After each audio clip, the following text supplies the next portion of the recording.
এই ফুল দিয়ে পূজা করুন মা লক্ষ্মীর। আপনার গৃহে থাকবেন দেবী। 1 নাম্বার, পদ্ম ফুল। মা লক্ষ্মী পদ্মের উপরেই বসে থাকেন। পদ্ম হলো মা লক্ষ্মীর প্রিয় ফুল। শুক্রবারের পুজোয় এবং বৃহস্পতিবারের পুজোয় একটি পদ্ম নিবেদন করলে অত্যন্ত তুষ্ট হন দেবী। 2 নাম্বার, লাল জবা ফুল।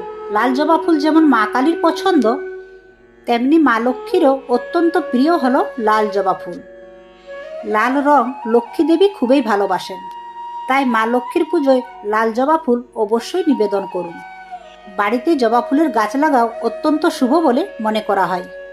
3 নম্বর হলো পারিজাত। ছোট ছোট সাদা রঙের ফুল পারিজাত।